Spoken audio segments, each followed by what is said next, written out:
Čuste Wolfovia, ja vás vítam u ďalšieho videa. Dnes tu máme hokejovú zostavu z našej Tipsport ligy a je to tým HK Dukla Michalovce. Takže sa pohodlne usaď, hoď like, odber a ideme na to. Tak v bráne je číslo 1 Glosár, ktorý po odchode Žunku a Škorvanka prebral túto pozíciu.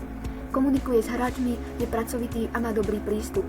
Durný je draftovaný brankár, ale chytal zväčša na Slovensku. Je v dobrom veku a myslím, že ako dvojka to Michalovciam bude stačiť. V obrane Welsh by mal byť najlepší obranca, ťaha Michalovce v útoku, kde tvorí hru na modrej čiare. Marcinko sa zameriava na blokovanie striel, čistenie predbrankového priestoru a má spoľahlivú rozohrávku.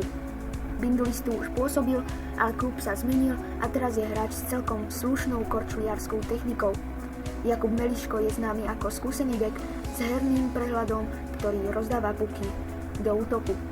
Tretiu obranu som zložil následovne.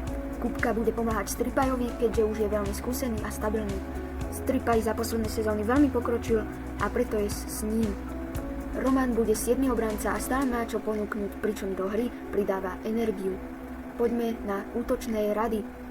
Prvý je čisto legionársky, ale za mňa jeden z najlepších prvých útokov v lige.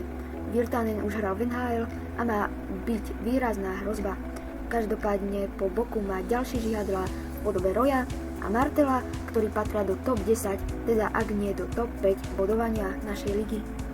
Ďalší útok je naopak slovenský, no a ten by mal byť úderný najmä v play-off. Figuruje tam Spodniak, ktorý má výborné zakončenie a silu pri puku. Kitnár by mal byť kľúčový hráč a hlavne ten, ktorý bude svoje krídla dirigovať svojou tvorbou hry. Fomin ich často kombinuje so spoluhráčmi, vie vytvárať šance a hlavne zapadať do tohto útoku. Tretia lajna má centra menom Lichanec. Je to bottom six hráč s dobrým pohybom a kvalitou pri vhadzovaniach, avšak pôsobenie v Trenčine mu nevyšlo.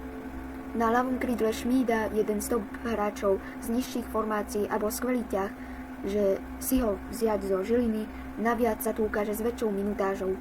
Predsa chcete mať hráča, ktorý je schopný hrať telom aj hokejkou na dobrej úrovni. Svitana nemal posledné sezóny vydarené, ale samozrejme môže nájsť tú produktivitu ako v sezóne 22-23. V poslednej formácii nájdeme Bartanusa, ktorý je dôležitý v kabíne, keďže tu už pôsobil, je to veterán ligy a má fyzickú silu a priestorové čítanie hry. Hrabčák sa prepracoval z nižšej súťaže do najvyššej a nepodáva zlé výkony.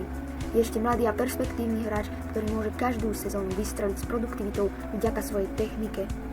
13. útočník je Mata a ten si určite zaslúži príležitosť.